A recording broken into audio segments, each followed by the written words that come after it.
Saya Dompak Tambunan, guru SMA Metodis.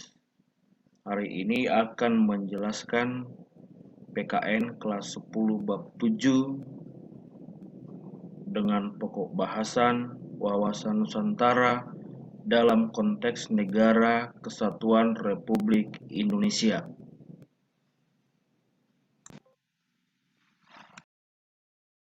Wawasan Nusantara berasal dari dua kata, yaitu wawasan dalam arti cara pandang baik personal atau kelompok.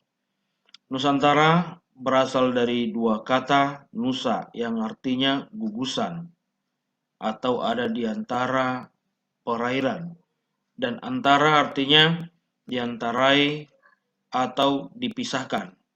Nusantara artinya gugusan atau kumpulan pulau yang ada di antara dua benua dan dua samudra. Berdasarkan pengertian arti kata tersebut, maka wawasan Nusantara dapat diartikan cara pandang bangsa Indonesia terhadap diri dan lingkungannya yang diantarai dua benua dan dua samudra sebagai satu kesatuan yang bulat dan utuh berdasarkan Pancasila dan Undang-Undang Dasar 45. Karena itu, konsep wawasan Nusantara bagi bangsa Indonesia merupakan salah satu konsep persatuan dan kesatuan nasional untuk mengatasi segala bentuk ancaman, tantangan, dan hambatan dalam mewujudkan tujuan nasional sebagaimana yang terdapat dalam pembukaan Undang-Undang Dasar 45 alinea keempat, yaitu 1. Melindungi segenap bangsa Indonesia dan seluruh tumpah darah Indonesia. 2. Memajukan kesejahteraan umum. 3. Mencerdaskan kehidupan bangsa. 4. Ikut serta melaksanakan ketertiban dunia yang berdasarkan kemerdekaan, perdamaian abadi, dan keadilan sosial. Wawasan Nusantara bagi bangsa Indonesia memiliki 3 unsur. Yang pertama, wadah, yaitu wilayah Negara Kesatuan Republik Indonesia sebagai tempat melakukan segala aktivitas sebagai suatu negara, baik itu di dalam hidup bermasyarakat, berbangsa, dan bernegara, serta berbagai kegiatan kenegaraan lain, meliputi seluruh wilayah Indonesia dalam bentuk organisasi pemerintahan, eksekutif, legislatif, dan yudikatif. Yang kedua, isi, yaitu aspirasi rakyat yang dinamis dan tujuan nasional Indonesia yang terdapat di dalam pembukaan Undang-Undang Dasar Negara Republik Indonesia tahun 1945.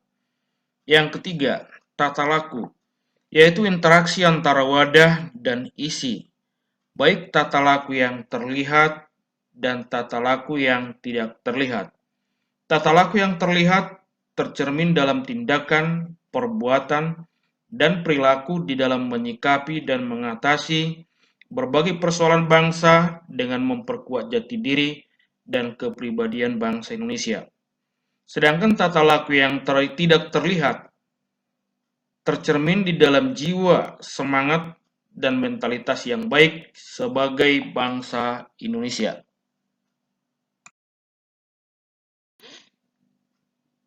Hakikat wawasan Nusantara.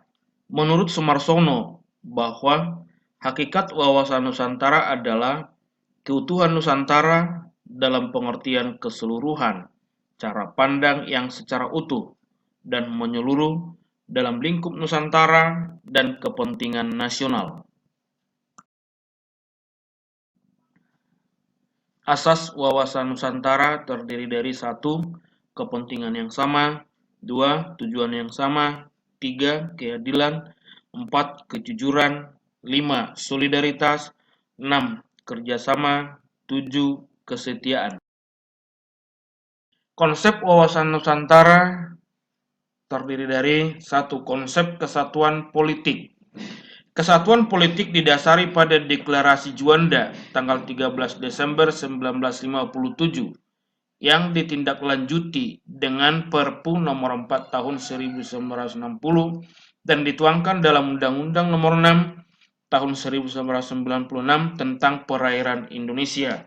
Di dalam konsep 1.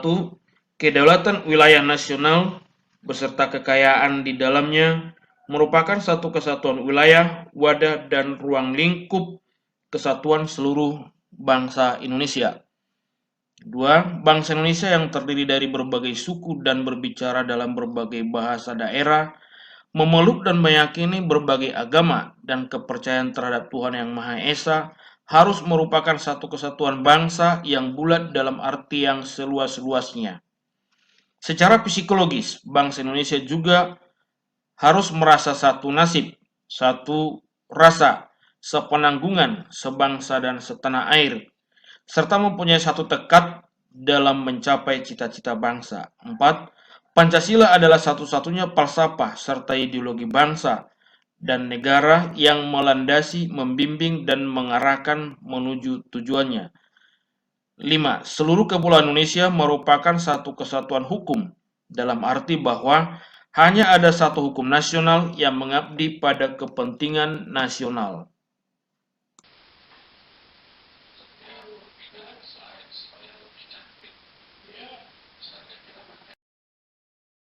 Wawasan Nusantara kedua, yaitu konsep kesatuan ekonomi, yang tertuang di dalam Undang-Undang Nomor 33 Tahun 2004 tentang Keuangan Pusat dan Daerah dan Undang-Undang Nomor 24 Tahun 2014 tentang Pemda. Implementasinya, daerah harus mampu menciptakan ekonomi yang menjamin kebutuhan diri, kesejahteraan, kemakmuran yang secara adil.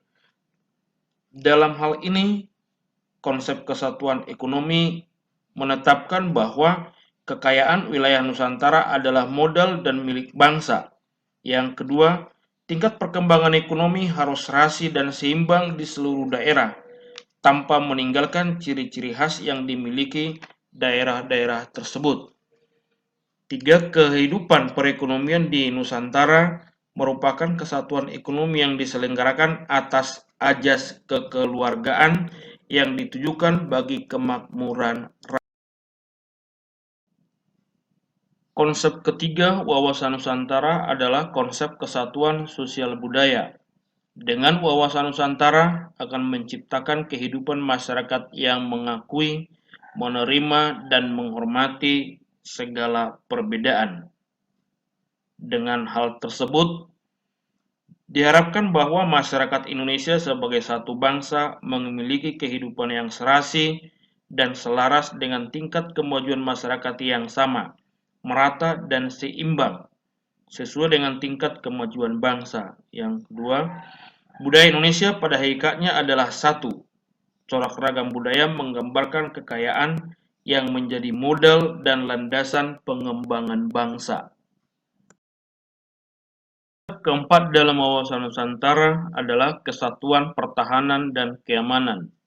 Dengan wawasan Nusantara, diharapkan mampu mengembangkan kesadaran akan cinta tanah air dan bangsa, membentuk sikap rela bela negara pada setiap warga negara, dengan pemahaman bahwa ancaman terhadap satu pulau atau suatu daerah pada hakikatnya merupakan ancaman terhadap seluruh bangsa Indonesia. Kedua, tiap-tiap warga negara mempunyai hak dan kewajiban yang sama dalam rangka pembelaan negara.